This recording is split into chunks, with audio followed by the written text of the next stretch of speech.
Public Meeting Law has been satisfied. Notice was properly given and notice have been transmitted to the Courier News and the Star Ledger on Wednesday, January 8, 2014, as well as posted on the bulletin board in the City Clerk's office. Mr. Clerk, may I have a roll call, please? Madam President, Council Members Brown. Here. Councilwoman Reeds. Here. Councilwoman Taylor.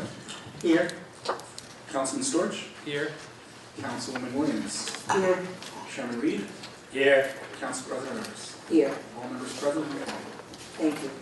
Mr. Clerk, do we have any communications from the mayor? Yes, Council President.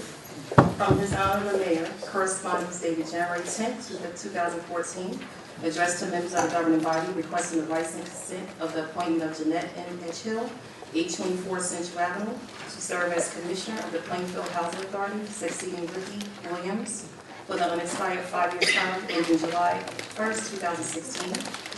From His Honor the Mayor, correspondence dated January 10th, 2014, addressed to members of the governing body requesting the advice and consent of the reappointment of Florence Baldwin, class 1015 Kenyon Avenue, to serve as member of the Plainfield Planning Board, succeeding self for a 4-year term ending December 31st, 2017. From His Honor the Mayor, correspondence dated January 10th, 2014, addressed to members of the governing body requesting advice and consent of the appointments of John Stewart, class 1, 308 West 8th Street, and Carlos Sanchez, Class 2, Deputy City Administrator in charge of Economic Development, to serve as members of the Plainfield Planning Board. And from His Honor the Mayor, correspondence dated January 10, 2014, addressed to members of the governing body, requesting advice and consent of the appointment of Wendell Craig Woods, 1542 Myrtle Avenue, to serve as member of the Plainfield Culture and Heritage Commission, succeeding James E. Rowland for a 2-year term ending December 31st, 2015. Council President, if I may, just with regard to Mr. Stewart's appointment. Mr. Stewart is being offered as a Class 1 mayoral designee for the Planning Board, and therefore does not require advice and consent of the council. It is the only one. All it is required is that notification be made with the clerk and the Planning Board secretary. With regard to Mr. Sanchez, City Administrator Rick Smiley will speak to Mr. Sanchez. Please, the council. At this point, the mayor and the administration would like to withdraw the name of Carlos Sanchez for the Class 2 Deputy City, the Class 2 appointment to the Planning Board. Another name will be submitted for the advice and consent of the City Council at a later time. Thank you. Is there any other communications or petitions? None to report, Madam President. Thank you. Financial reports? None at this time. I did receive emails in reference to reports of special committees, which will be assigned, so we'll move on from there. Discussion items. The National League of Cities Conference. I had requested from the clerk that we get information on the National League of Cities, which I would like to attend, and I don't know if any other council members wanted to attend. I may attend if possible. I'm sorry. I'm sorry. I I may attend. I just have to check my schedule, my teaching schedule. And get information about it, so we can see. Can you provide that in the package? Absolutely. I appreciate it. There would have to be a resolution at next week's meeting, because I believe the confirmation for registration for this conference is sometime in early February. So in order to expend the funds out of the council's budget, there would have to be a resolution approved by the governing body at next week's meeting. Okay, I'll put that on as a new discussion item next week. I'd like to attend. Any unfinished business? None? Okay, we have public comments. Public comments are limited to resolution, ordinance being considered this evening. Just resolutions and ordinance that are being considered this evening.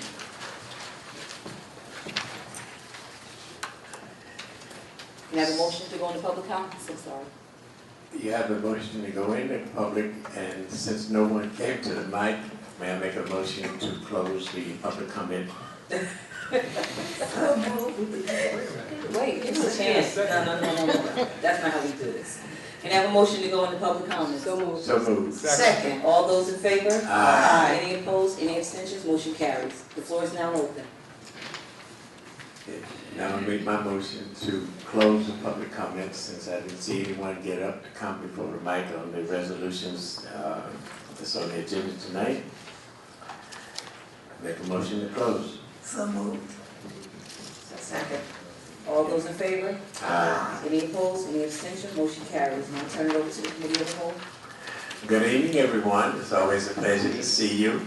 It's a nice council meeting to determine how the council is going to proceed with the business. This is our second meeting this year, as you may know. The item number 7 on the agenda is consideration of public hearing on second and final reading, and there are none there. And the resolutions for new business, the legislative body presented none. The administration and executive branch presented none. We do have some from the Corporation Council. Yes, thank you, Mr. Chairman. We have 4 items for the council's consensus, all were discussed at length in executive session. The first matter is a resolution authorizing settlement in the matter of Jeffrey Plummer versus the City of Plainfield. It's a workers' compensation matter in the amount of $17,044.63, inclusive of costs. Is there consensus for that item? Yes. Yes. Second item for consensus is a resolution authorizing settlement in 3 tax lien matters involving Crestar, Pro Capital Fund, and Real Estate Tax Lien Fund, LLC. Resolution authorizing settlement in the amount of $10,911.53. Is there consensus? Yes. Thank you. Third matter is a resolution authorizing an additional appropriation to the law firm of Wisniewski and Associates for tax appeal work in a total of $40,000. Is there consensus for that appropriation? Yes. Thank you. And finally, a resolution authorizing renewal of the contract with Antonelli Mincello for the services of Corporation Counsel in an amount not to exceed $108,000. Is there consensus? Yes. Thank you. I have no further items. Thank you. Council Chairman, going back to legislative items, there were communications from the mayor that read into the record. While the planning board appointment was removed, we still have cultural and heritage and the Plainfield Housing Authority that needs consensus under legislative items. Do you have consensus on those resolutions that you just mentioned? Yes. Yes. Okay. Thank you. It will be on there. We go to the Department of Administration and Finance, a very important department. It's the first A is a resolution authorizing the transfer between the calendar year 2014 appropriation reserves of the general fund of the City of Plainfield. Council President, he's here to present on the items. Any questions for the tax collector? He's here. You come to the mic. The Marshall Tax Collector, but that first was not mine. That was audit controls. Any questions on that? No? Consensus? Yeah. Yes. Yes, we have a consensus. I don't have it. We have a consensus to move forward. You got a consensus? Okay. Yes. Resolution B, resolution establishing delinquent tax and assessment interest rates and penalties. Do I have anybody have questions on that? I have a question I need for you to explain. Explain it to me. Well, according to state statute, the governing body must set the interest rates that we charge for delinquencies. So we do this resolution, well, this resolution should be done every year, establishing the interest rates at Yeah, it's, 8% on the first 1,500 and 18% on everything over that, plus a 6% year-end penalty and balances over $10,000. well, I think that's a little hard, to be quite honest with you. The reason why we do it that way is because people, we rely on tax monies to support our budget. So the more people who pay their taxes in a timely fashion, the less interest that we'll charge them, but the more interest, the more money the city will have to run. So that's kind of a deterrent for people to leave their taxes delinquent. You say this is authorized by the state statute? And do we have to conform with the rates that they suggest? No, but 99% of municipalities do. I understand that, and 8% on the first 1,500, and then 18%, that sound like credit card rates to me. That's not, Can you tell me how much we collected last year from this? The year before I was here, it was like $300,000. This year, we collected over $1 million in interest Okay. costs and taxes. It's not a bad number. It is a good revenue source also, Yeah. so. The problem I have is just like myself, those of us who lived here, moved to Plainfield, had a good tax rate, we were able to keep up with it. The inflation that we get from Social Security, and if you happen to be lucky and be on a pension and get a little bit there, does not meet the expense that we have to live. And we, the city, is adding to that, I think, by doing these rather large rates. If we reduce these two rates, the first one, say, by 3%, say, the second one by at least 6%, we'd still get a lot of revenue, wouldn't we? Yeah. And we would not be in violation of the state law. And further to that, we've already added tax money to our roads. The mayor agrees, told me that we would not see that much of a change, but I haven't seen the total plan yet or the budget, which we're going to get on the 15th of February, I think he promised it.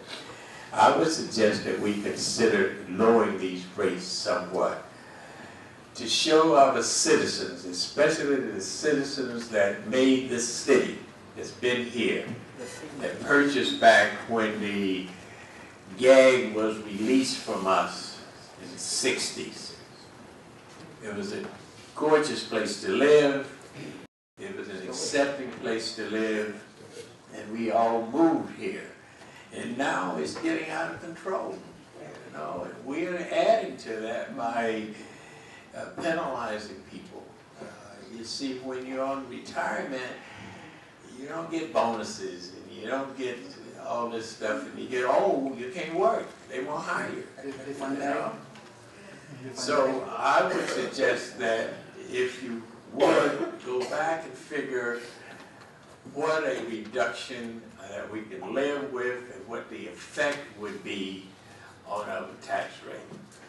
And that's my suggestion. I'm not sure if anyone agrees with me on that. I disagree. Here's my comment. Okay. My comment, Council President, is these are people who are already delinquent on their taxes. So the way that I see it is if these people who are delinquent on their taxes don't pay their taxes, the people who are already burdened with taxes will end up, meaning all the other homeowners, and if you want to talk about senior citizens, but also other people in other age groups, they will have to bear the burden of the people who are delinquent, which means that those of you who do pay your taxes on time, you will be paying more in order to make up for the shortfall of the people who have become delinquent on their taxes. So I think that we need to raise our tax rate because that's the only way that those of you who are paying your taxes will see any kind of at least stabilization, if not tax reduction. The tax rate that we've collected has gone down, which means that the homeowners and the business owners and everyone else is paying more of the taxes, which means, that as the tax burden on individual homeowners goes up, people will leave town, the people who are paying taxes, because it becomes an intolerable burden. We're not talking about people who are paying their taxes, we're talking about, I mean, I think this is speaking to those who are paying their taxes, who should not be, it should not be punitive on the people who are paying their taxes for them to have to pay more to make up for a shortfall of people who are delinquent on their taxes. Thank you. Well, I just want to say, I think that most people who are delinquent on their taxes, it's not because they want to be delinquent. It's because of crisis, they lost their jobs, because of the economy. And I think if they were able to pay their taxes, they wouldn't be delinquent. And I think because they're delinquent, to penalize them even more, you're putting them in a hole even more. So I disagree with my colleague. That's right. Go ahead. I believe that at least senior citizens should be given a break from this, because seniors have worked and given their all to this city. I think that our colleague was not saying that you don't need to increase. I think he was asking that we consider these variables and don't increase it as much. So is there a way that you could reduce what this is so that it's a little more amenable to the council? The ball's in your court. There's one suggestion that the 10% or the 6% year-end penalty, not all municipalities have that, you could do away with that. There was about, I don't have the number offhand, but I believe there was like only 43 properties who got assessed that 6% year-end penalty. What you also have to think about is the investors who come to our tax sales, they come to our tax sales because we charge an 8% and 18% and the 6% year-end penalty. So it's an incentive for them to come into the town, to purchase the tax sale, the liens on the properties, to pay the taxes. That's how I got I should say the tax office got the percentage of collection up from 93 to 96, 96.42 to be exact. So it's an incentive for the investors to come in, pay the subsequent taxes, make the tax rate go up, and it's just a suggestion. I mean, the ball's in your court. This is just stuff that has to be done at the beginning of the year to set the pace for the rest of the year.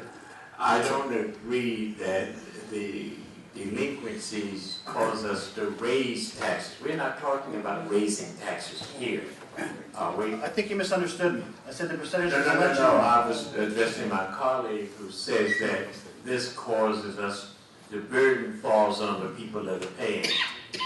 It really doesn't, in my opinion, because you're not raising the taxes.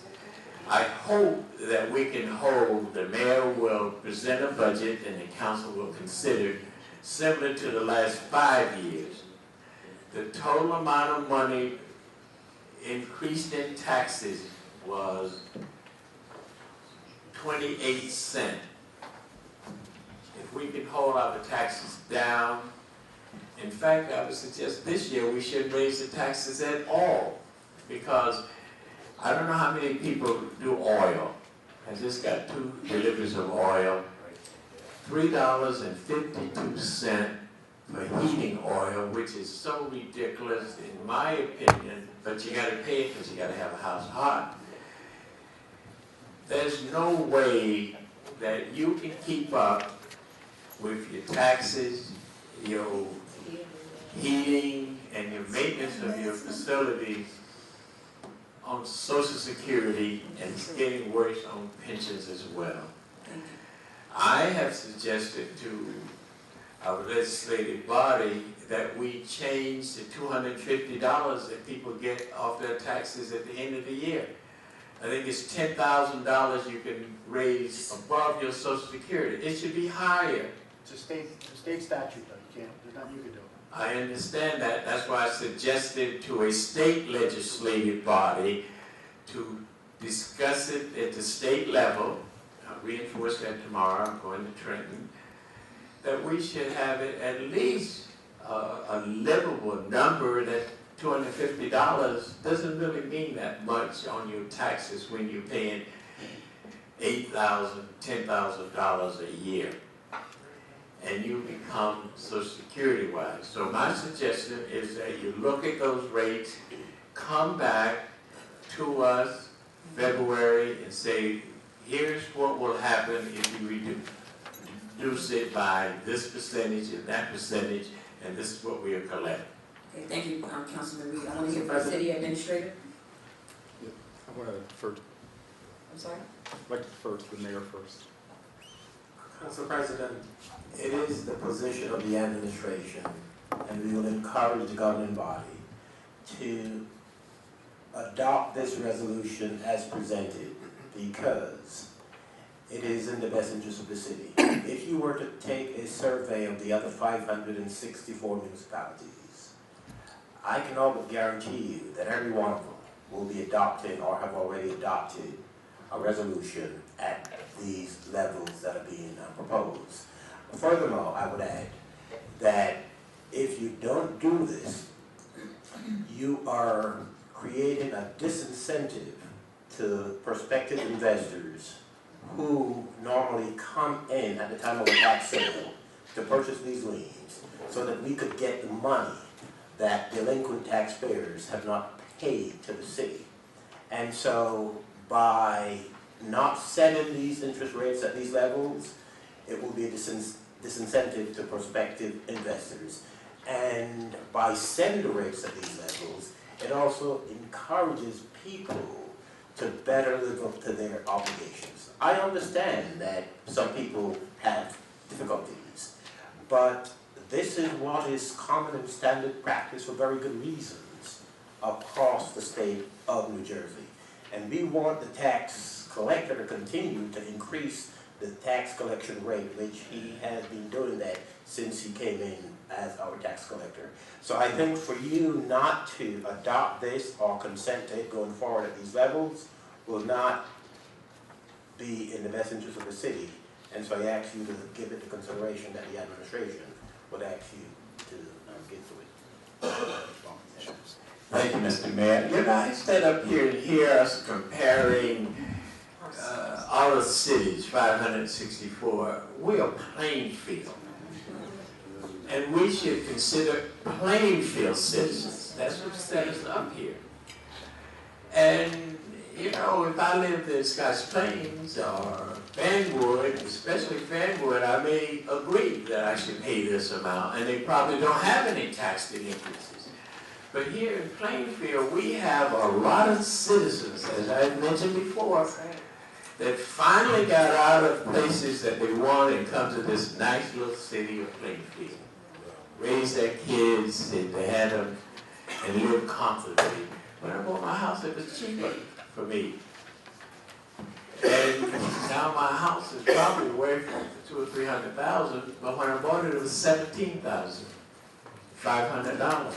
Good price. My taxes at that time was $629 a year. Now it's over $7,200 a year. So all I'm suggesting is that the tax collector go back, come and tell us what the loss would be by a percentage. If you take 1%, you'd lose this much each year, 2%, and so forth and so on, and we would collect. I don't agree that an investor is out there to make money. And if I had money to buy 8% and 18%, hell, I'd be there too. But I'd also be there at 15%, at 12%. And investors will be there to buy your tax sale certificates irrespective of what the rate is. And the city will not suffer, in my opinion. And I'm suggesting to my colleagues that you take that under consideration, reject this resolution for adding to the agenda until at least Mr. Marshall, who's been very good to us, has been here, cleared up a lot of problems, come back and say this is what you would lose percentage-wise if you adopt it here, and this would be the effect. And I'm sure that Scotch Plains and Fanwood and all those other cities around us don't say, well, let's follow Plainfield. They don't say that. My only problem is, what do I do now? Nothing. I don't charge anybody any interest on delinquencies. I just sent out delinquent notices, like 780 delinquent notices. I understand that. I don't collect any interest. That's in effect, and you were working on your regular order that you had, correct? You weren't working on the 2014 order because you didn't adopt one. They're delinquent. Councilman Reed, 1 second, I want to hear from the city administrator. Councilman Reed, I understand your position on this, and Council President, thank you for the opportunity to speak. This is one of those things that will keep on giving for us. When we reduce this rate, in addition to the investors possibly not coming, because we can't give you a definitive number of which investors will not come. But we do know that if our collection rate falls to a certain level, our bond rate falls to a certain level, we have to, at the very least, keep an operating budget within the city coffers. And these incentives to get the investors to at least make our tax liens whole, make it unnecessary for us to borrow more money for operations in the future. So I do understand the impact this may have on citizens. I live here. You know that. You've all interviewed me. I've lived here longer than I've lived anyplace else. And I don't want to raise or create a standard that is a burden, a greater burden for our residents. But every municipality in this community sets a rate that we need to stay operational in the face of non-compliance with paying taxes. We're not going to get 100% collection rate. We understand that. We're trying to get to a rate that is reasonable for the city to operate and have to borrow a minimum amount of money for our capital expenditures and other operational costs. Thank you. Thank you. And may I get consensus on this so we can move forward? Do I have consensus to put Yes. this on as suggested or no? No. No. 2, No. Yes. 3. Yes. Ms. Brown? Uh, Reverend Brown? You know what, I'm gonna bite the bullet on this. Mr. Marshall has said already that 700 delinquent notices has gone out, so what does he do? Well, he sent the notices out on the rate that's in effect now. Whatever that rate is, and that's the rate that you're presenting here, or is it lower? It's the current, it's the 18%, yes. Yes, okay, so that has to stand at this point since you use that authorization, am I correct? I'm going to defer to the city attorney.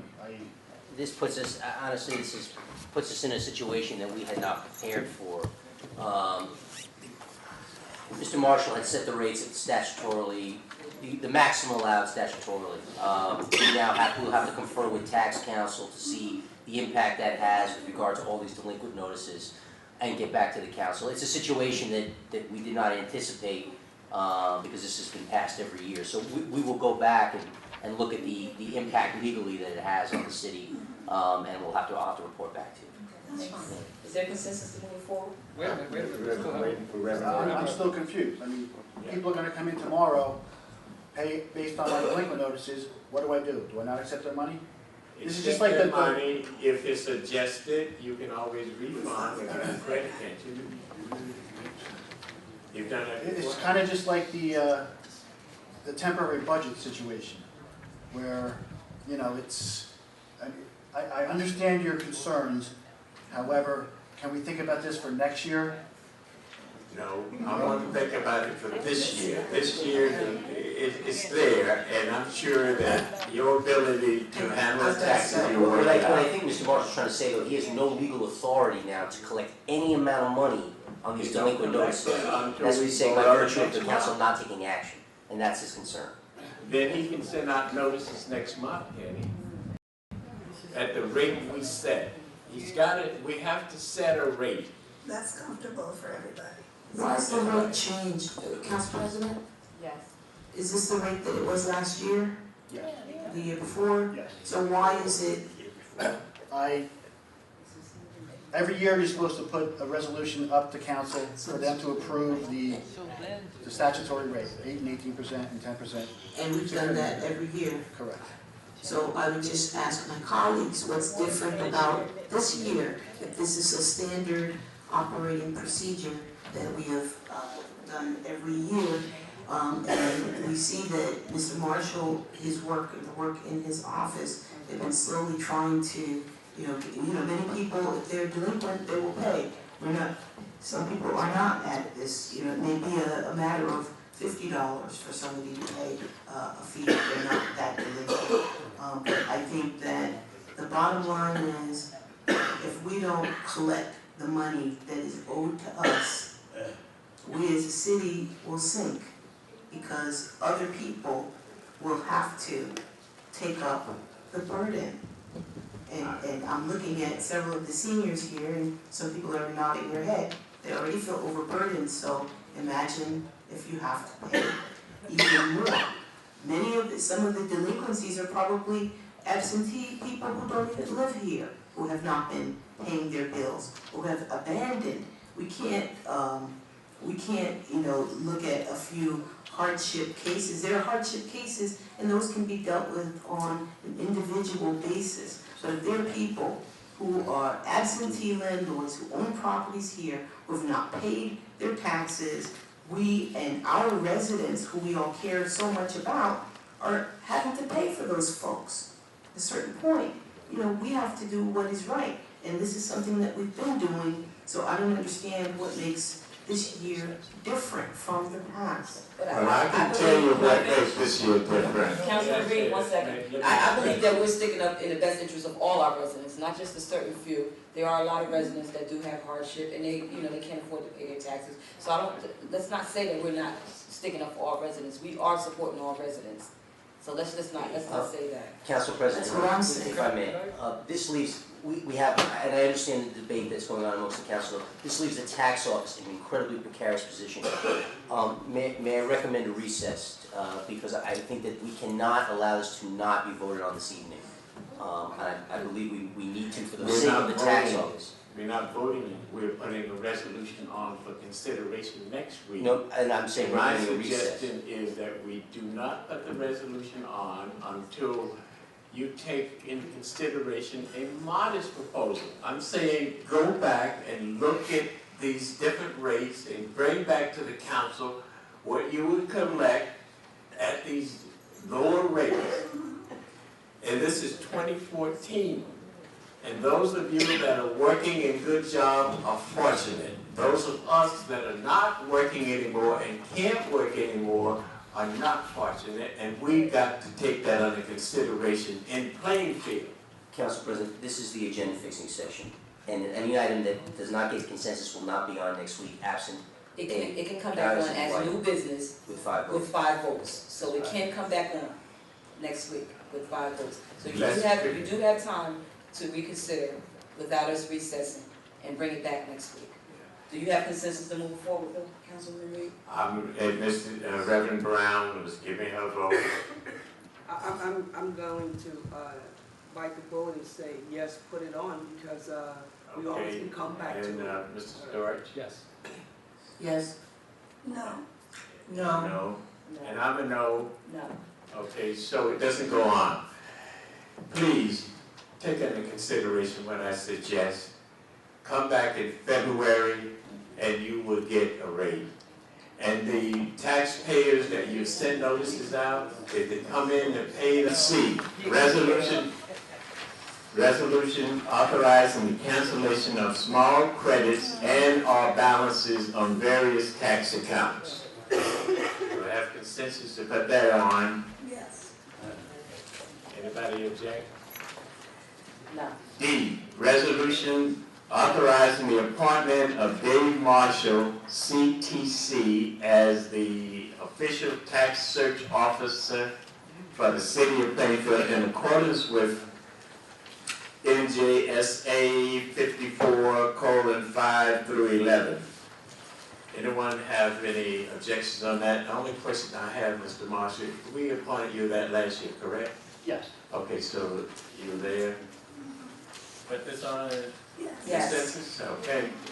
Item E, resolution authorizing a refund of overpaid taxes totaling $177,683.13 on 117 properties as per the schedule attached. Consensus, put that on. I have a question. What happens if we don't give those refunds? What happens if you don't I'm pay? asking him. You'll have some Yeah. upset residents and or mortgage companies Okay. because they overpaid their taxes, so Mhm. it's their money, it's not our money, it's their money. Okay. Why do we have so many of these? Well, when I first came here, there was in excess of $9 million, no, 9 million, 900,000, I'm sorry. I'm making my head swell.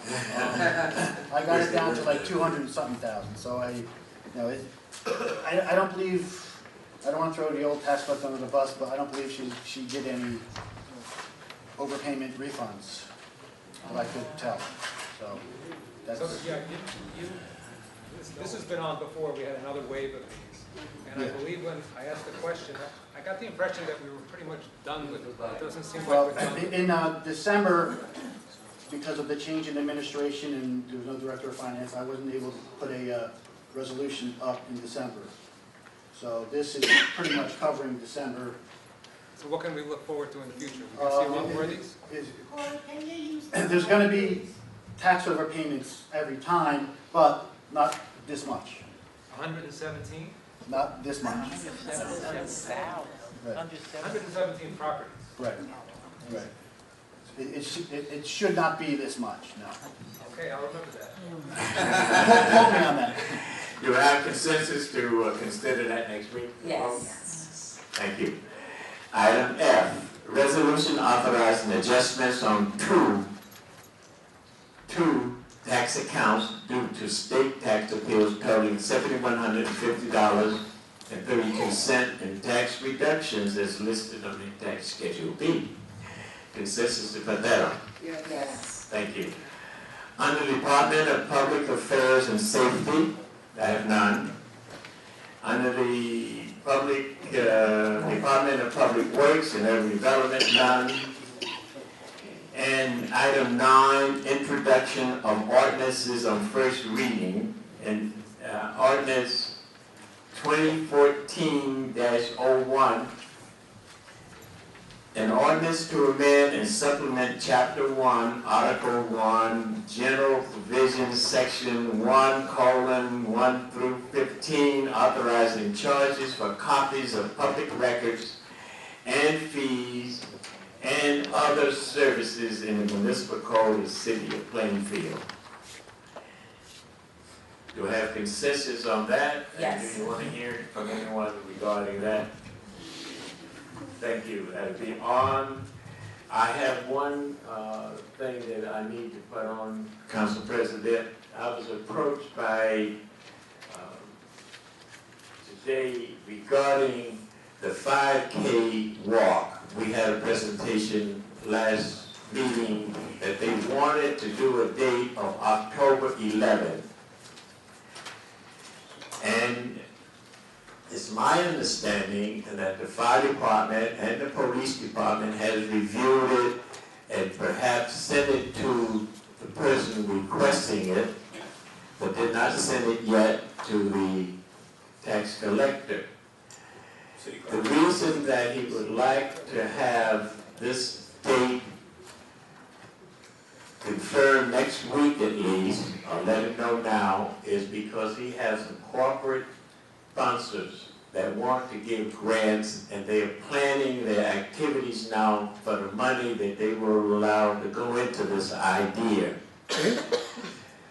I'd like to have us at least ask the clerk to do a resolution, and we agree on that date so that this person can move forward with his plans to bring this money in to support this march.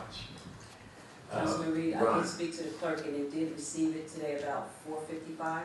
They Okay. received the information, so we'll So- add it on as new business for next week. Yes, as you recall, in December of last year, the council adopted an ordinance stating that any ordinance or any request for street encroachment would require 60 days notice as well as public safety approval prior to it coming before the governing body. So that was the holdup. The Public Safety Department, Police and Fire have both approved this application. And it has consensus from the council, it can go on the agenda. Thank you very much. Do I have consensus to add it on? Yes. Thank you. That's all for me. Thank you. Now we have citizens' participation. Citizens are welcome to address the council on any governmental item or concern to them, whether or not it is scheduled on the agenda above. During this portion of the agenda, a total of 60 minutes have been allocated for all public comments to be presented. If you wish to be heard, come to the podium and give your name and address to the clerk for the record. The amount of discussion on any single subject, as well as the amount of any single speaker is allowed, will be limited to 5 minutes. Large groups are urged to select someone to represent them. Thank you. Good evening. My name is John Metz, to the City Council, all honorable members, and also Honorable Mayor Mapp. I represent Omega Psi Phi fraternity, which is based here in Plainfield as the Omicron Chi chapter. We are a social outreach fraternity that has done a number of outreach programs here. They include such things as a blood drive every year, Martin Luther King program that will be occurring on this coming Saturday. We do a social, or rather a mentoring program at the South 2nd Street Youth Center. We've worked with the Boys and Girls Club as well, and one of our members is here this evening that we are here in support of, and that is Mr. Mike Gilliam, who is at this point, as we understand, the appointed and approved, or appointed at least for now, temporary Director of Public Safety. And as a fraternity based here, and he is a member of this fraternity since 1999, we are here in support of him. And we ask that you give him your consideration for a permanent appointment. Thank you. Thank you. John E. Pritchard, 723 Orange Avenue in Plainfield. Mayor, members of the council, several things I'd like to discuss. First, we need to realize that we have our sons and daughters, some of them are in our military forces, defending our way of life. And it is time we passed a resolution in support of those who defend our freedom. We've had enough of those who want to call our soldiers, sailors, Marines, Coast Guardsmen, and Airmen Nazis and murderers and baby killers. They have got to get over that. That word Nazi is one word I like to see retired. It's the other end, well, it's just as bad as the other N word, which I will not use today or at any time. We've lost 16 men during the war in Vietnam, all of whom were Plainfield residents. And in their honor, I'd like to sing this. They loved us so. Every day 100 ways they told us so. In honesty, in affection, they told us so.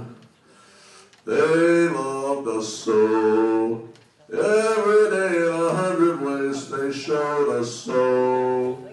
With loyalty and bravery they showed us so.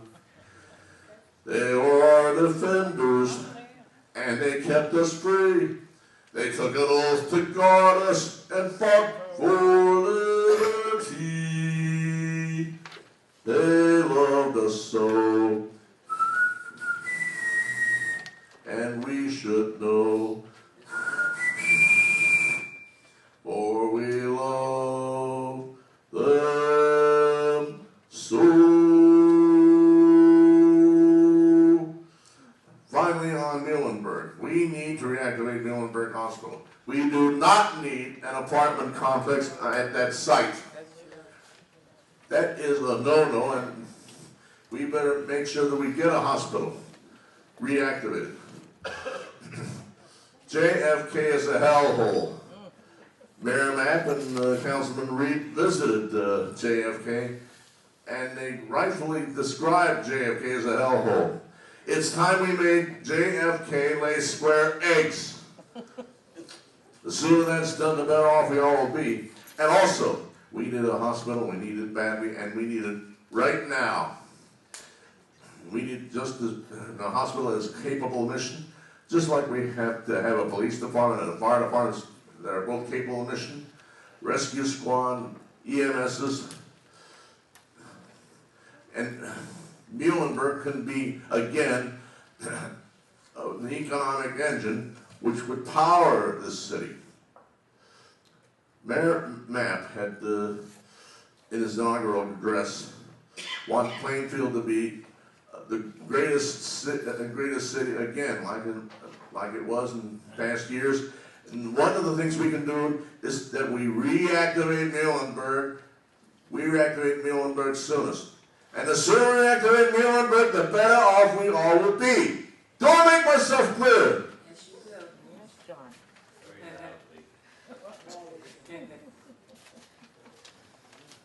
Good evening, everybody. My name is Jean Black. I live at 667 Sheridan Avenue, Plainfield, New Jersey.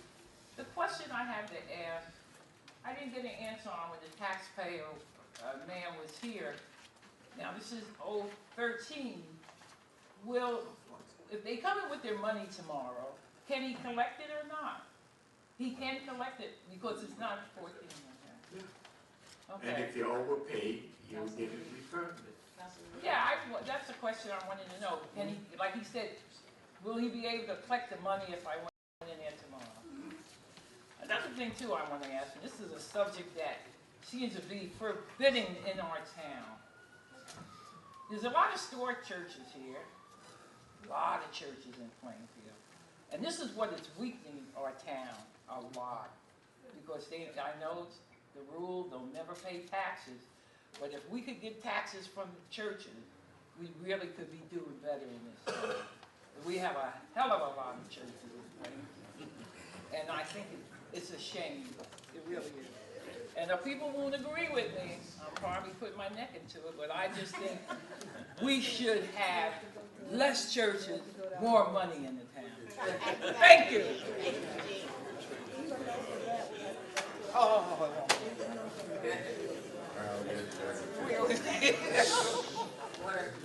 Doesn't matter. Cushing Road. I want to first thank the council president and council for putting on the agenda this year, this session, right of the public to speak before the resolutions are discussed for admission to the business session. Unfortunately, there's no right to discuss resolutions which are not on the agenda but should be.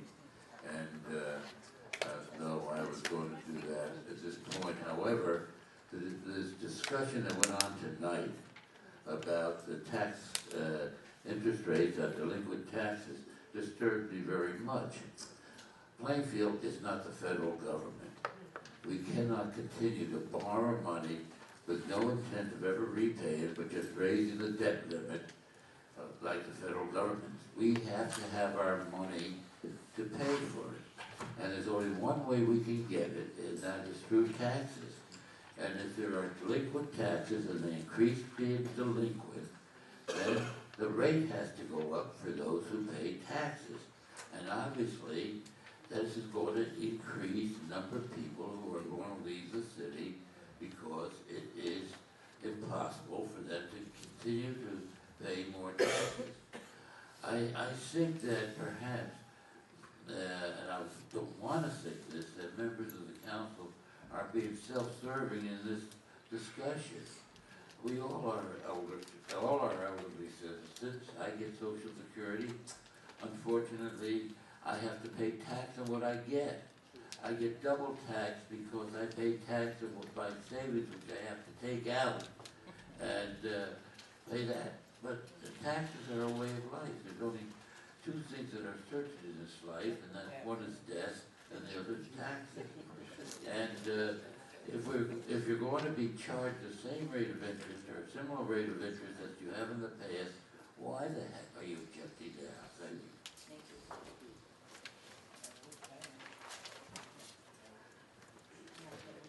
Thank you. 4G Bonds, 319 Manson Place. Good evening. I feel that Councilwoman Tracy Brown was unfairly attacked at the last meeting. Council Brown has supported every single one of Mayor Mapp's appointment except the one regarding the police department, which needs to be required under much discussion. Council members has the right to vote the way that they think that is right, and should not have people screaming at them and totally disrespecting them because of the way they voted. And it is shameful and despicable for council members to use their personal friends to attack fellow council members. Thank you. Thank you.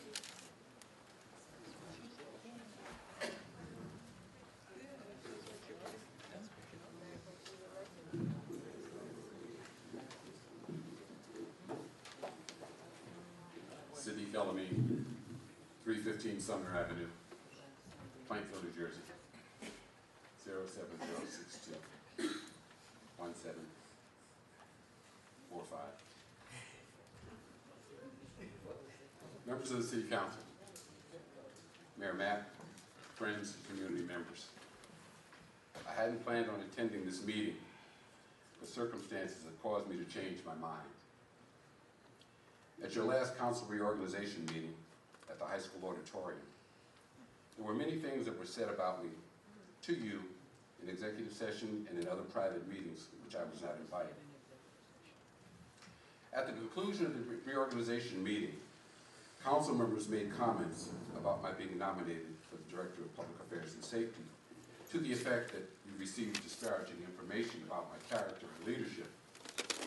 And it was stated that these issues needed to be investigated before any action could be taken regarding giving advice and consent to the mayor's appointment. Well, I don't know what this was about, but I began making calls to schedule appointments with those council members that I did not have an opportunity to meet before that meeting. Let me digress a moment to say that during the executive session of the City Council on December 16th, no council members ever asked me any questions regarding my character or leadership, nor were any quote-unquote issues raised before I was excused from the quote-unquote interview. Let me take a moment to address a couple of items already stated in the public. First, it has been said that Sadiq El-Amin is not connected to the community. My community involvement is documented. I serve as a trustee of my place of worship, Masjid Allah, in Plainfield, which is located in the heart of the Fourth Ward. I've been there since 1970.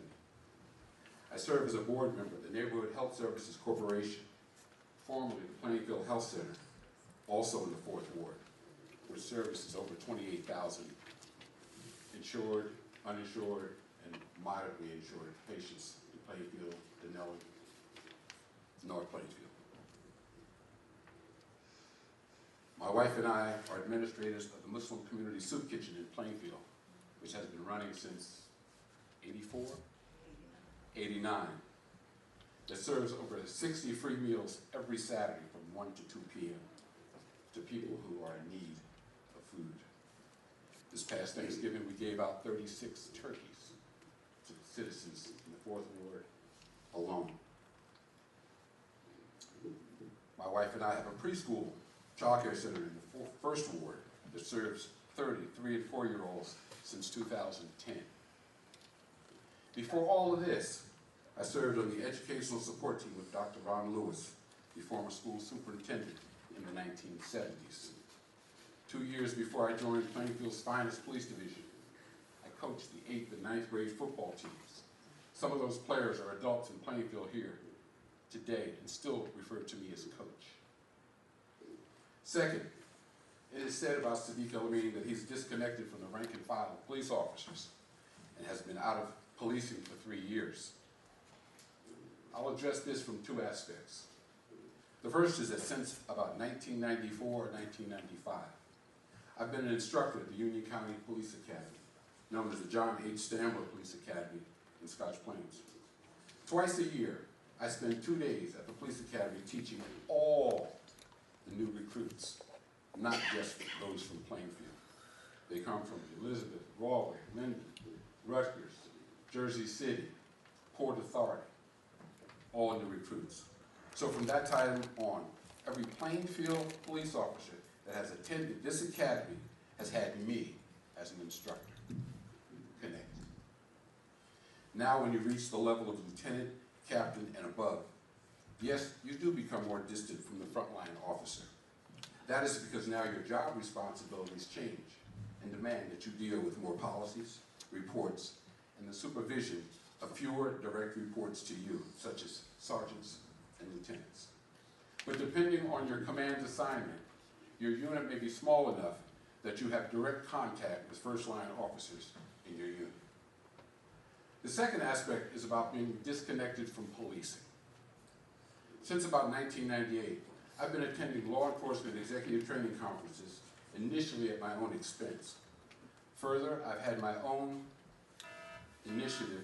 One second, Mr. Alameen. I make a motion that Mr. Alameen continue this. Second. All those in favor?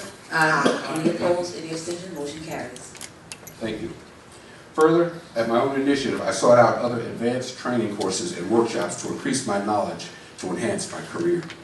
I became a national board member to 2 major law enforcement organizations.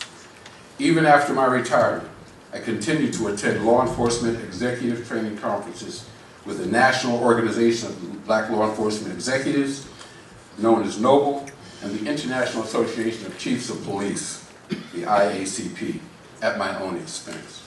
I've continued to stay engaged in the most current issues of law enforcement. What can my detractors say about their careers?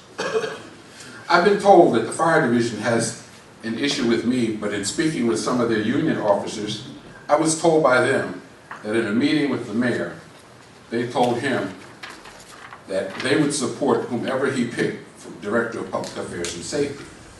If that has changed, it has not been brought to my attention to address. I was successful in meeting with Councilmember Gloria Taylor, and I addressed, I believe, every question and concern that she raised to me, I believe to her satisfaction, clearing up any and all misconceptions she may have had or been told regarding me being the Director of Public Affairs and Safety. I continued and called Councilwoman Tracy Brown on January the 10th at 9:48 a.m. to schedule a meeting and left a voice message on her cell phone. I called again on January the 11th at 2:32 p.m. and left a message. This after she said to me on Monday, January the 6th, after the reorganization meeting, that we need to talk. However, this afternoon, Councilwoman Brown did call me back, and we had the start of a good conversation, but more needs to be covered. On January the 10th, at 8:13 p.m., I called Council President Rivers, and we scheduled a meeting for Saturday afternoon, the next day, for 2 p.m. She told me that she didn't have any other plans for Saturday, and that would be a good time. As background, this was the 4th scheduled meeting we both agreed to have, and President Rivers canceled, each shortly before we were to meet. Council members, if, as you have publicly stated, you are aware of serious issues regarding my appointment that need to be investigated, and I have willingly tried to make myself available to you for a face-to-face interview and give you an opportunity to question me about those quote-unquote issues, why then have you not followed through with meeting with me? You have apparently been told certain things and alluded to them in public as being very serious, yet some of you have taken no initiative to get to the truth. You and others have called my reputation into question. Others have made egregious statements and have not given me the opportunity to clear it with you and the public. So now I stand before you this evening and ask you to publicly state the issues you've been told about me so that I can clear them up in public where I've been accused in public.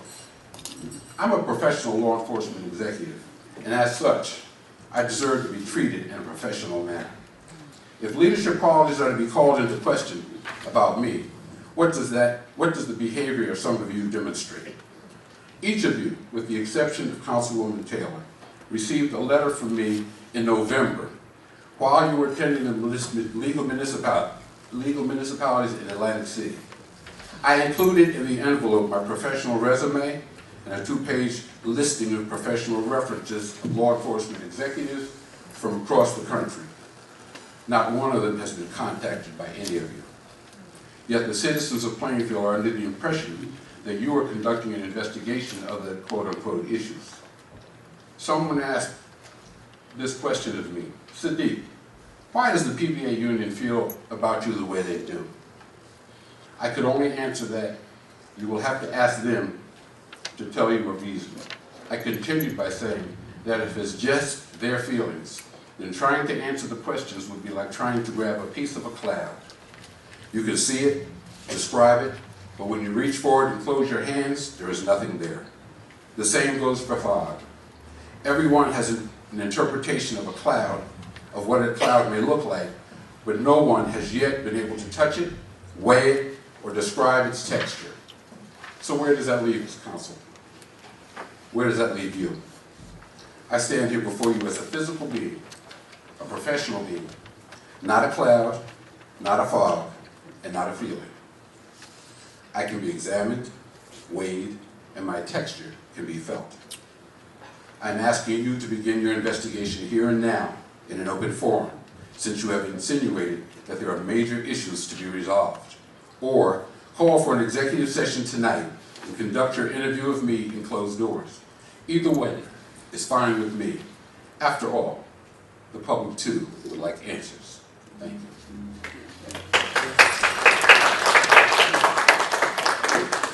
Just for the record, Mr. Alameen, I think you need to acknowledge that you asked me for a meeting, and we did meet. It's on the record. Any more for privilege of the floor? Shantae Simmons, 51 Woodbine Avenue, to the mayor, the president, and the city council. I too wanted to speak on that attack on Reverend Brown. I felt like it was a setup. I felt like it was personal. And again, and just listening here again tonight, each and every one of you have the right to say and vote and investigate as you will. It is your responsibility, and I think that as the public, we ought to respect that. We ought to respect each other's. You guys are elected officers. They have put you in that, and they need to trust you in what you do. And this is the time to say it respectfully, not disrespectfully as it was.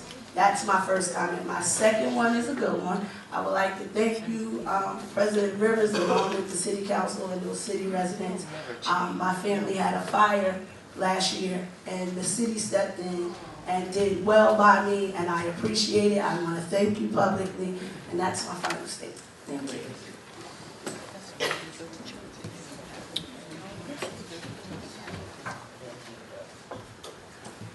Good evening, Council. Terrell Martin, 1201 East Front Street, Plainfield. I want to address an issue I came across on Friday. I had a young citizen here in Plainfield, a young single mother of 2 teenage girls, have an issue at the Social Services Welfare Department. And she was very upset, very broken. And each time she would go there, she said her caseworker would give her something else to do. And she said everything the woman asked of her just wasn't enough. So I offered to go with her Friday to be as a liaison. And I told her I'm a concerned citizen here in Plainfield. And of course, when this young woman came out, which I won't say any names because I'm not about to take someone's livelihood, but they do need to have training. She did come out with an attitude. She asked who was I an attorney for the young woman? And I says, no, I'm just here to keep peace because apparently there's a poor communications among you two. So she says, I have to ask my supervisor if it's okay. I says, honestly, I'm not here from, to take your job or anything. We go in the back, her supervisor comes out. Her, the young woman, they're speaking about what's going on. The girl gives her the paper because her house is in foreclosure.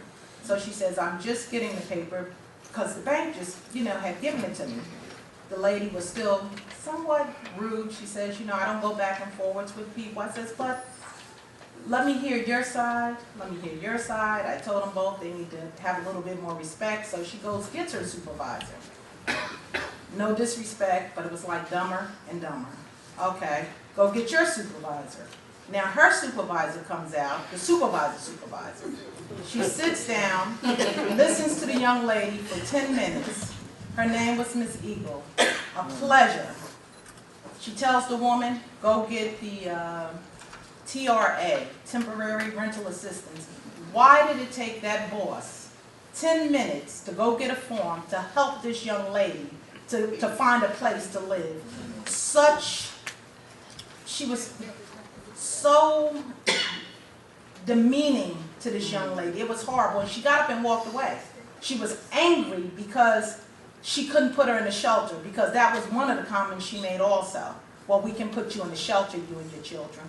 But I don't need to be in the shelter because I can stay where I'm at until I can find a place. As I said, the good manager who's over them, thank God she was there, because I heard before that they would have to go to Elizabeth to get the person who runs the place. So now we have someone on premise, and please leave that person there. But I felt so sorry for the people that have to be subjected to that type of treatment from a place here in Plainfield, where you go for human services, social services, welfare. It was terrible. That young lady got up and walked away. And I said to the supervisor, I said, well, where is she going? You know, she made up an excuse for her. Oh, she has other work she has to do. I said, but that is so disrespectful. And I want to thank you again, but I may go back there to see what's going on to continue. And also, what else? Well, anyway, the young lady is going to get assistance, thanks to Mrs. Eagle. The Bank of America here, disgraceful. The garbage is all out there. You know, is it because we're here in Plainfield that they feel they don't have to clean up and pick up the debris off the streets? Because it's terrible, that Bank of America. It's always like that. And it's unacceptable to do that. And also the polls and stuff all over where the people come with their parties, and what makes them think they have the right to put whatever they want for their parties and stuff on the town's polls and stuff, and they should be fined, or they should look it up to see where it's coming from and go to those people and take care of that. Yeah, that's another issue, and I'm trying to think, was there something else? But, oh, yes, I think Plainfield, we should have a week out of each month as a humanity week, where we learn to have respect, mercy for each other, sympathy, because this is terrible, and it needs to be something that's done once a month, weekly, where we have a Plainfield Humanity Week, so that maybe the people can start being a little bit kindness to each other. It's terrible, it really is, and promote keeping Plainfield clean. And it does look a little bit better, but it's the mindset, you know, and it's not the PMUA, because I hear people say that all the time. Yes. Well, I'm basically done, but you understand what I'm saying, and we've got to start keeping our communities clean again also. And again, it's the mindset, because people do clean up, but you got to start cleaning back up in front of your doors and stuff. That's it. And keep our children in school, because if you saw the people that I saw inside that building, that was my first time experiencing it, it's heartbreaking. Thank you. Hi, my name is Claire Minhard. I had a lot of things happen. Your address, please. 414 East 5th Street. Thank you. I never thought that this issue would bring me to the council. I'm an animal person, and across the street from me, there was a lot of cats. And originally, I didn't know what to do, because I had 3 Bijons in my house, and they're dogs. And one had died. So I start going over giving the dogs food to the animals. And after I saw that it was out of control, I started calling people to help me. And we got these animals neutered, spaded, vaccinated, a house built for them. It was beautiful. I couldn't believe it, all the things that were done. Got them adopted. It was over 30 cats. And it went down to 8. And I kept the population down to 8 to keep other cats from really invading it. Last Sunday, sometime in the middle of the night, a raccoon or animal came in and decimated my population. Not only did they kill some of my cats, And they were across the street where an old gentleman lives, and he's there by himself. They killed possums, they killed. It was just horrible when I went over there that morning to feed them. I'll never forget what I saw. It was 0-degree weather, and I thought they were safe. I found one of them, and I am nursing that cat right now in my home. I called for help because I seen the animal outside in the daytime. And the guy that lives across the street from me was actually afraid to come out. So they told me to call the police. I did. The police could do nothing. I called an emergency line. I was told to call the Humane Society because Plainfield had a contract with that. I called. They told me I had to catch the animal myself, cage it, and then call them. I thought that was ridiculous. I called everybody.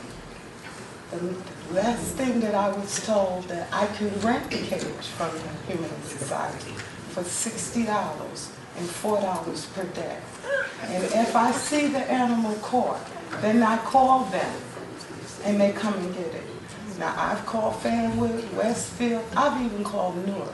There's no town that will make you go out there and catch a wild animal other than Plainfield. And I'm just wondering why. You know, I've had so many things that I've dealt with in Plainfield by myself since I bought that home. I thought that park would bring me here, but it didn't. But to walk up in that field that day and see those animals torn apart like that, the animal had to be rabid. And nobody came to my assistance today. And it's been 1 week today.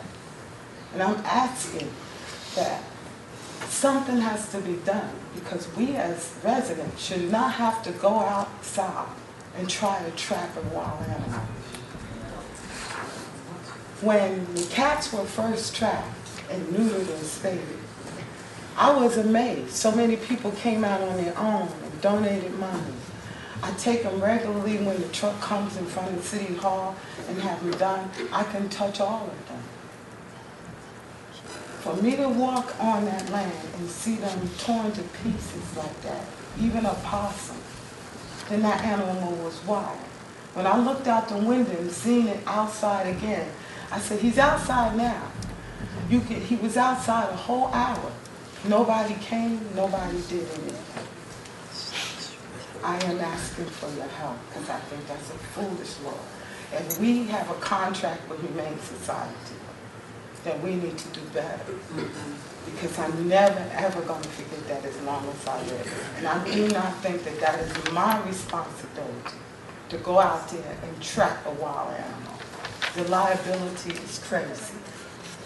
And if it took all those animals out, what would it do to a child? I'm just asking that this be reviewed. Thank you. Thank you.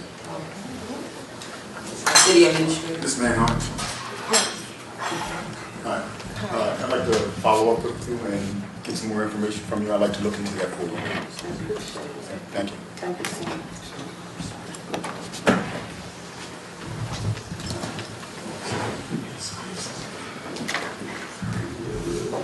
Denise Paglia, 12047. That's a very, very sad story, and I know from experience that those are some of the strange rules. And if you need an Associated Humane Society to catch a whale, they don't do whales. It's in their contract. I'm glad Mr. Reed he put his coat on, but I'm glad he didn't leave because I have something I hope he can hear. I was a little cold. That's Okay. chilly. This town is half renters. And when somebody bought my building in 2000, that man raised my rent 17%. Renters have no recourse. They have no recourse. We have on the rolls, we have 148 apartments going to be built over on West Second Commons, 80 behind the old senior center, 86 maybe on Lot 9, 8 over on West 4th, East 4th, 20 on Gavitt Place, 12 across the street on Gavitt Place, all apartments. Nobody in this, there's nobody speaking for the tenants, and it might end up to be me. Because now there is a recourse for property owners, which you have in your packet. If you look in your packet, a person that you know very well is represented in there as having gotten $33,600 off their value of their property. 16% reduction. When I think of a 16% reduction in taxes as opposed to a 17% increase in rent, I don't know what to make of that. But I hope that this council will remember that not only is it half renters now, every single proposal is for rental property. You're just going to have, and I forgot, the 600, if that comes about, there you go. You're talking about the balance tipping so far into rentals that you may end up seeing an angry crowd here with pitchforks and flaming torches talking about rent. So I would like to put it in your consciousness that there are remedies for property owners. There are tax appeals. Some people do very well with tax appeals, as we can see in that packet. And so that's something for even the seniors to try too, is to do a tax appeal, see what goes into it. It happens every year. It hurts the city to have the value of the property go down, but it's a legal thing to do. Renters, the last time we had any notion of any representation for renters was when John Bramnick was on the city council, and he wanted to have not rent control, he wanted to have a board. And you can go up to this board and tell your sad story and see do they get anybody to roll the rent back a little. The woman who organized against the tenants that year bragged in a property management magazine about how she skunked everybody over. I saw it, and that was the end. That was the last time I heard anything about renters. So, and then, well, there was another one. This is worse yet.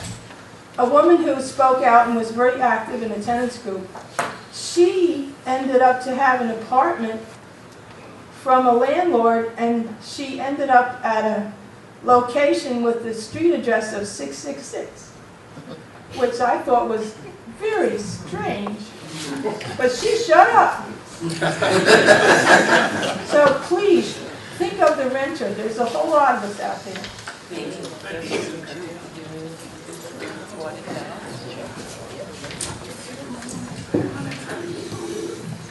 I'll second whatever Bernice says about renters. Good evening, Alan Bernstein, 939 Madison Avenue. Good evening.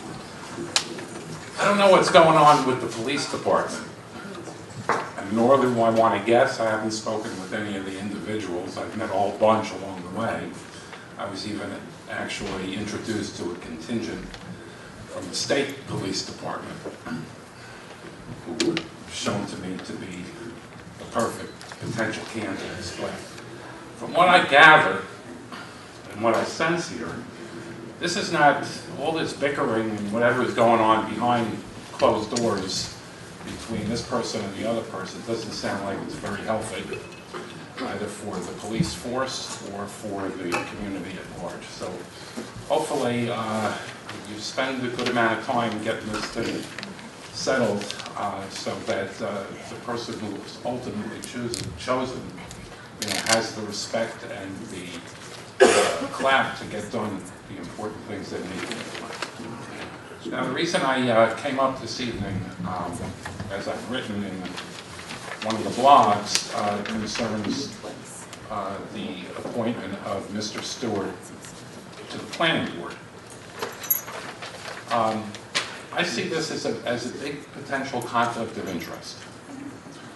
I mean, he's got some ties with Frank Fratello, who's supposedly the largest developer in town at this point. And I can't see that the planning board is going to go through its term without, issues that are either directly related to certain investments or peripherally related. And things. I think that, just generally with the people I know around town, there are a good number that would give quality service to the city at the planning board level. And I would hope to see that that be reconsidered. Now, that's not to take away from Mr. Stewart's talents or capabilities otherwise. I'd very much like to see him, take the bull by the horns with the Muhlenberg process. I don't know that it exclusively has to go through this planning phase, although that would certainly complement ultimately what goes on. But I think that would be a good use for a chief of staff. As well, in the area of PMUA, there's a strong need for a new negotiated agreement between the city and the PMUA. It involves, quite a number of different issues.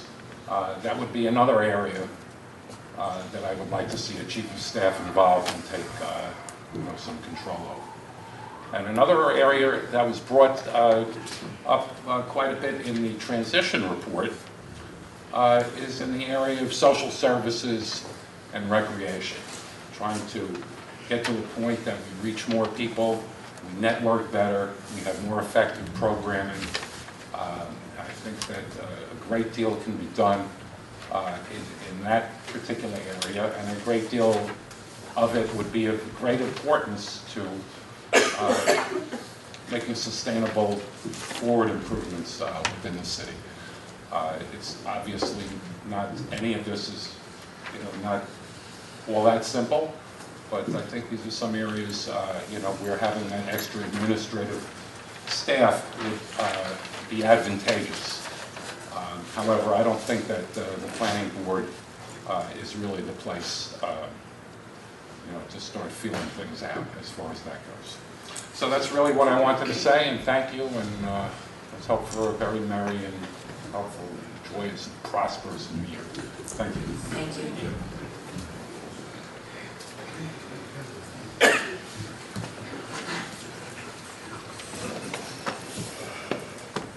Jeffrey Dunn, 537 Belgrade Avenue, Plainfield, New Jersey.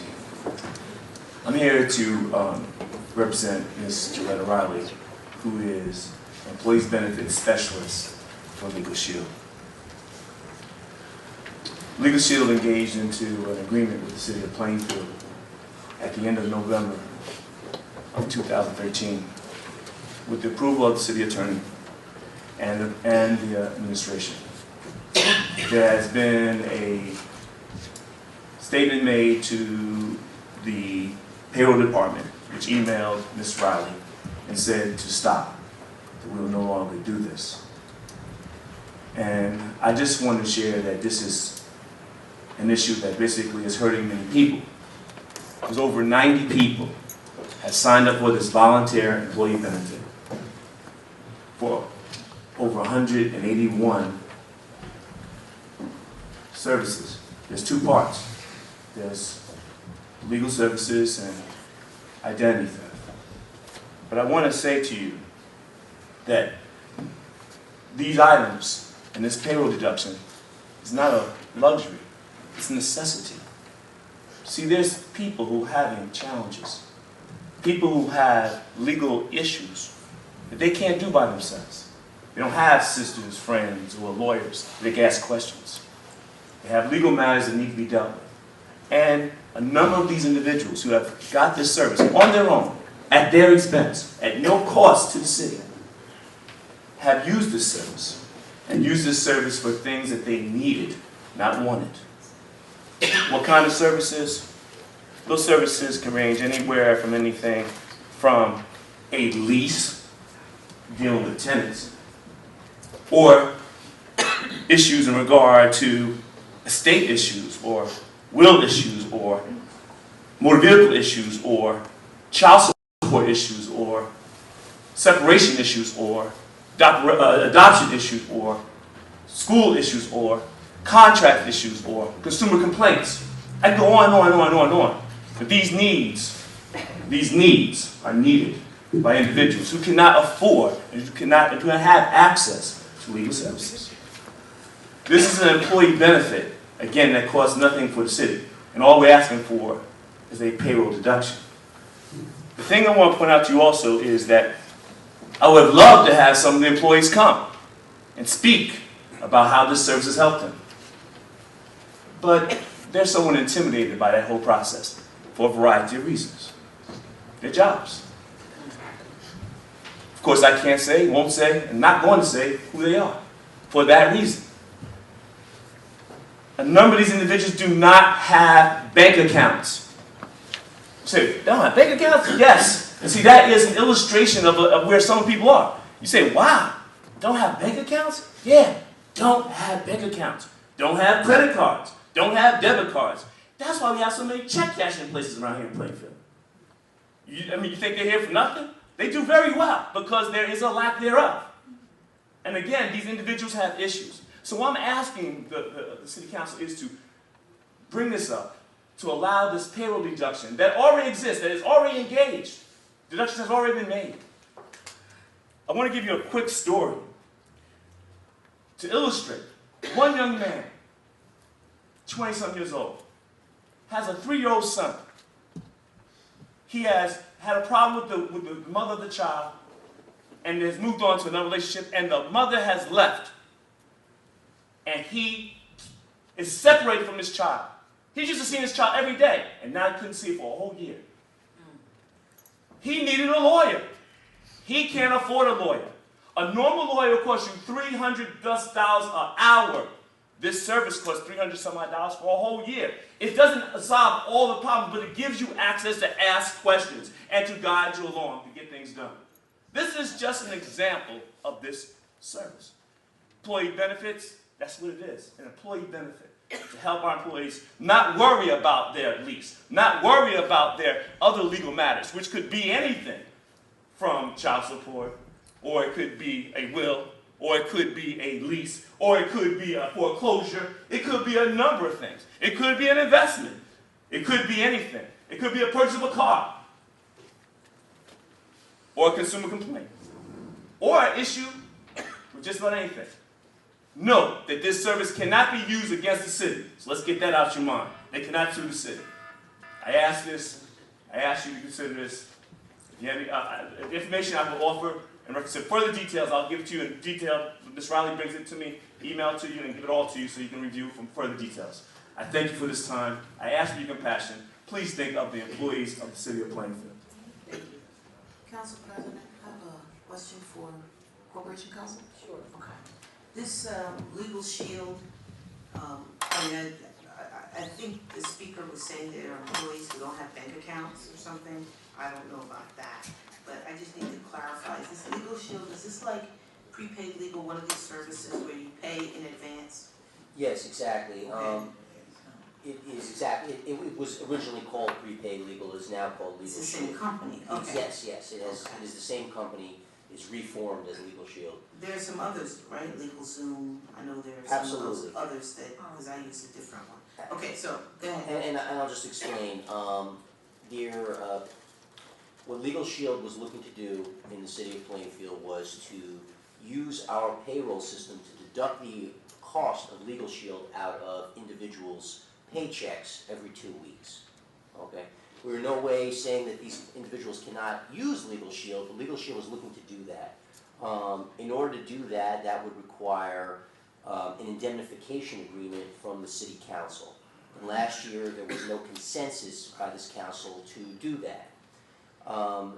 The administration last year looked to move the project forward anyway without those protections that I had recommended. It is now the administration's position that any deduction, that the city of Plainfield will not be in the business of deducting monies from payroll. In essence, that anyone who wants to take part in this program can do so. We encourage them, if they feel they need it, to use it, but the city will not deduct it through our payroll system. And that has been an administrative decision. So then my follow-up is, this service, people are free to go and get this service in, like say, I think he said it's like $300 a year or whatever it is, but they can just go on their own and make their own contract with prepaid legal and get on a payment plan with them. Absolutely, and at various employee fairs last year, Legal Shield was present and was able to sign up members at various events that the city held, and that was encouraged. However, using our payroll system was something that this council was not interested in last year, and the administration does not want to do this year. Thank you. I have a question. Were there other employees that have already been signed up for this Legal Shield, which are having payroll deductions right as we speak? No, it was never put in place. Last year, when it was sent to payroll, our CFO took a position that without a resolution from council, he would not allow these deductions to take place, so it sat in limbo. Then when the new administration came in, there was an administrative decision to not do the program, and all these individuals were notified that the deductions, that in essence they would have to be billed at home, that they would not use the city system to do this. So last year, there were no payroll deductions for Legal Shield? No, it was held by our CFO. Thank you. Council President. There was an insinuation that there are employees who are afraid of their jobs. I want to make it very clear that no employee in the city under my administration needs to be afraid of his or her job. And so I would ask Mr. Dunn to have those employees come to my office and see me if they believe that their job in any form, shape, or fashion is in jeopardy because of this program. Have them come to my office and see me. And they can bring anyone that they would like to bring with them if they are afraid of losing their jobs. Let them come and see me.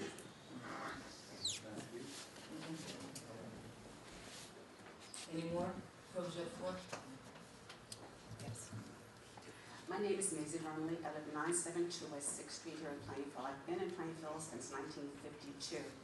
And during those years, I've seen many changes in Plainfield and within the Plainfield Police Department.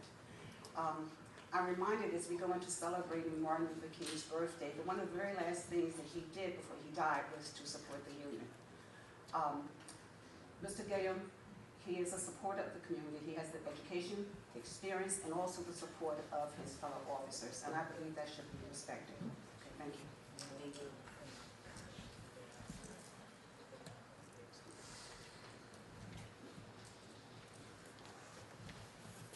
Good evening, Council, Mayor. My name is Mustafa Muhammad. I'm a resident of the city of Plainfield. I live at 919 East Front Street. There is a conglomeration of issues that I think need to be addressed and that are of our concern. And I'm a person from this community that has been here for many years. You just don't get no more grassroots than what I am. I'm a minister, I'm a community organizer, I'm the chairperson of the Plainfield LOC, which is a local organizing committee that helped organize 2 million black men to go to Washington, D.C. in 1995.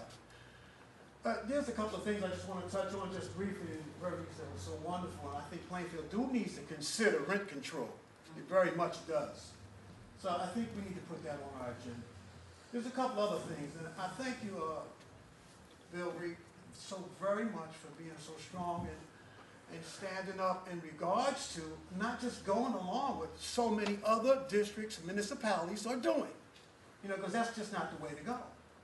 We need to be out of the box. We need to do something new. We need a whole new paradigm because fortunately, but unfortunately, their way is not the way.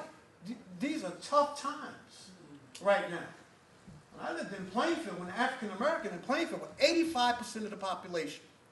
We're being disenfranchised and gentrified right out of this community. All for business. You see this book I'm holding in my hand? If you don't have it, you need it. The new Jim Crow. So it's all about business. For these so-called businessmen that want to promote business, and this doesn't knock anybody personally. Not against the mayor. I want him to be successful. I want his administration to be successful. But not at the expense of our people. The people come first.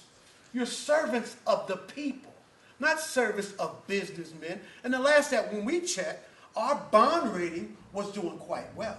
We're not operating in the red. We're operating in the black.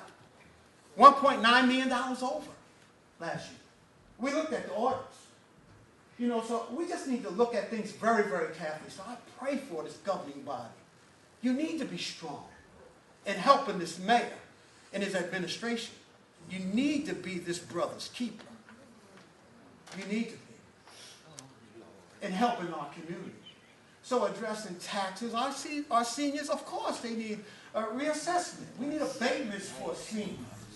We don't need to follow. I mean, he who gives you the diameter of your knowledge prescribes the circumference of your activity. You know, so we don't need to be in a box. And the last that I checked for the last 8 years, our police department was a mess because of its leadership. Until Helwig left, and our beloved brother, Mike Gilliam, and this is no knock against Sadiq. I've known him for many years. We were in the mosque together since the 70s. I've known him a long time. This is no knock against him or his qualifications, but Mike Gilliam has been in charge of that police department, and he was the community's choice, as far as I know, to be the head of the police department. The police department not only needs to work smoothly for itself, but to be connected to the community at the bottom. Because if it doesn't, then we're going to have a community that's going to erode. Very, very important. And business will come to Plainfield. It will come to Plainfield if we make it a clean, healthy, and safe environment. But we must rebuild people, not get rid of people, not push people out. So I'm just saying this very humbly and respectfully. As a community organizer, as a person that's in this community, if I hit the mega tomorrow, I'm not going nowhere. That's how much I love Plainfield. My mother been here forever. My grandparents been here forever. We will be here. We don't intend on going nowhere. We want to stay. We love Plainfield. But we're systematically and methodically being pushed out of here. I don't think the people of Plainfield deserve that. So I know your job is going to be very hard. It's going to be very tough. It's going to be very tough, Mr. Mayor. But not at the expense of the people. So let's work together. Let's help each other. But let's go with the correct leadership. I think Mike Gillen was a wonderful choice. He proved that for the 2 months that he was in charge of the police department. That's no knock against Sadiq El-Amin. I think he's a wonderful, great brother. But I think Mike was the choice of the community and the choice of the police department. Why go against their grain? Why disrupt it? Why go through the same thing that we went through 8 years with Helwig all over again? That's very apparent. That's where we're headed, what we're going to get, what we're looking for. Why bark up that tree again? When we're working smooth, that's very, very important. We need that kind of connect. Thank you so very, very much. Thank you.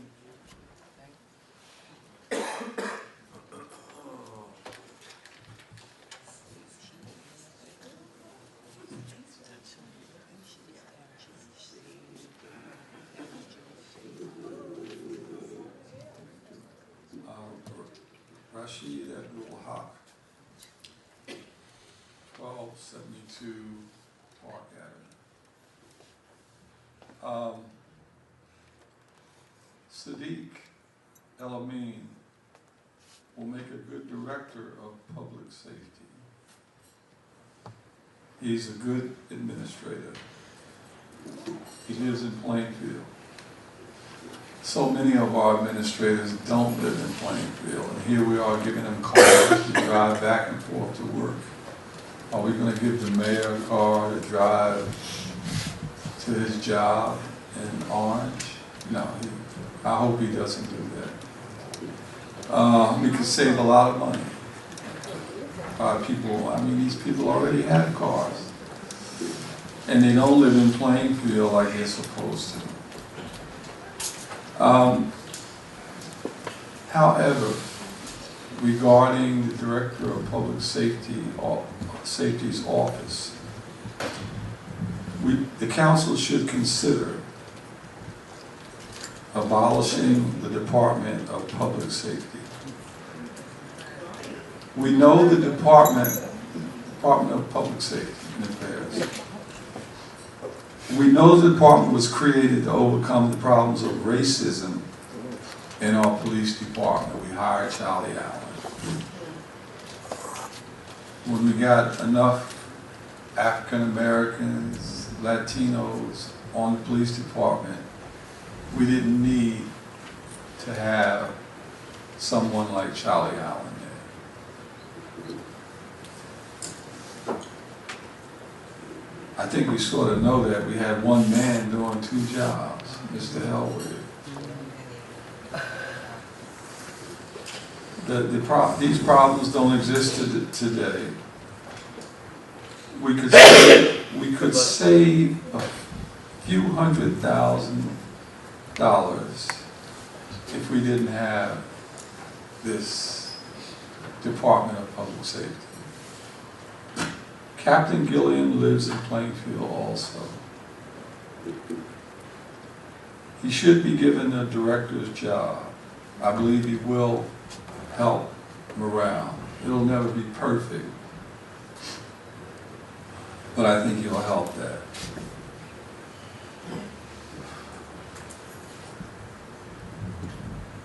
I believe the council actually should reestablish the office of police chief.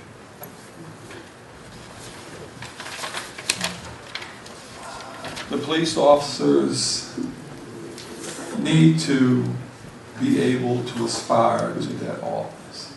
It should be their office. By the way, Captain Gilliam arrested me.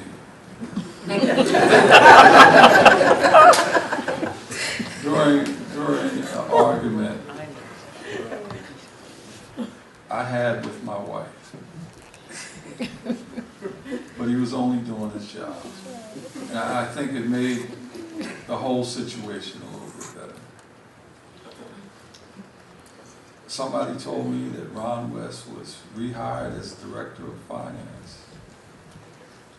He never should have been let go. Thank you.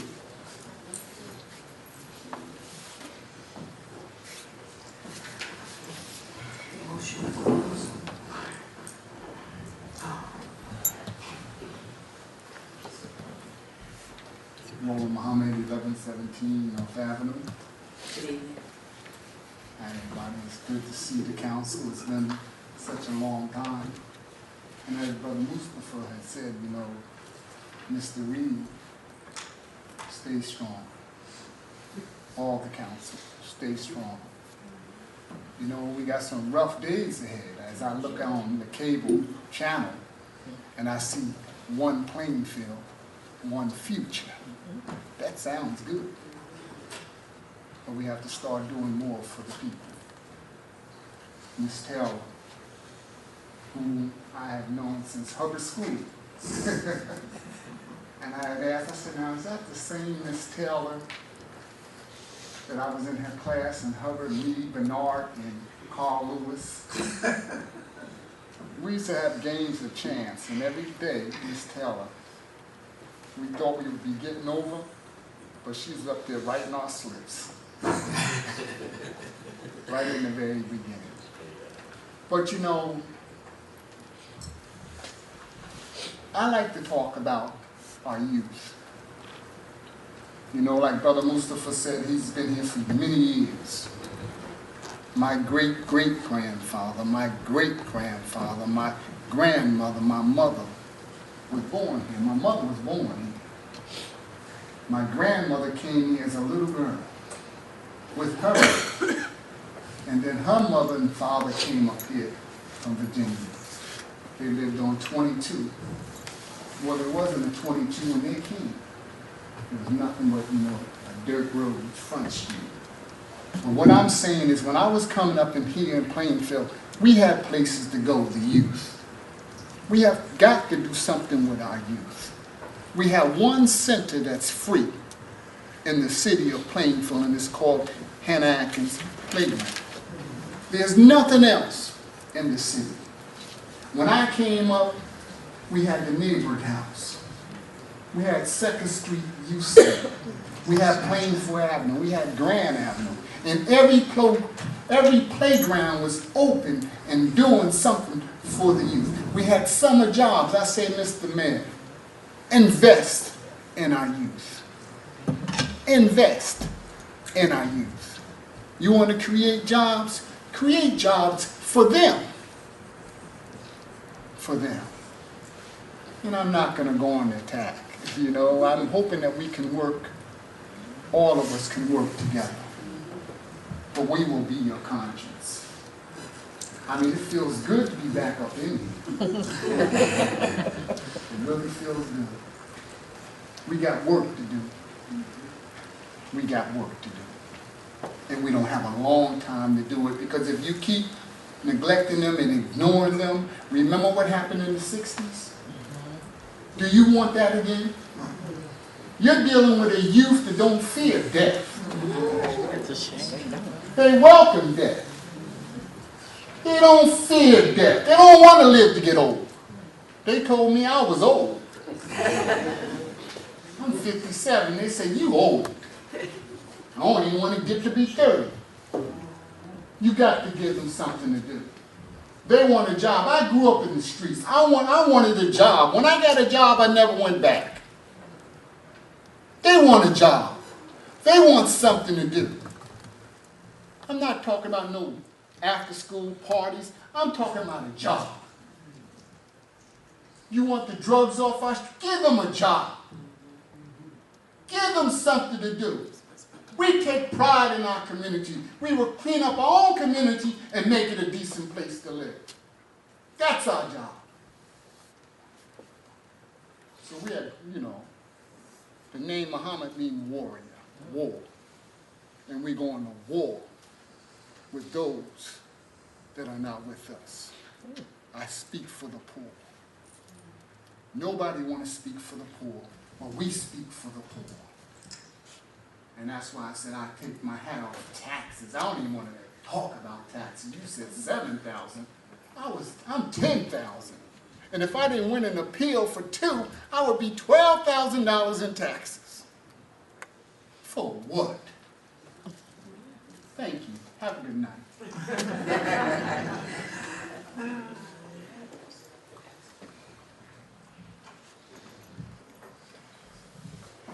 Motion to close public comment.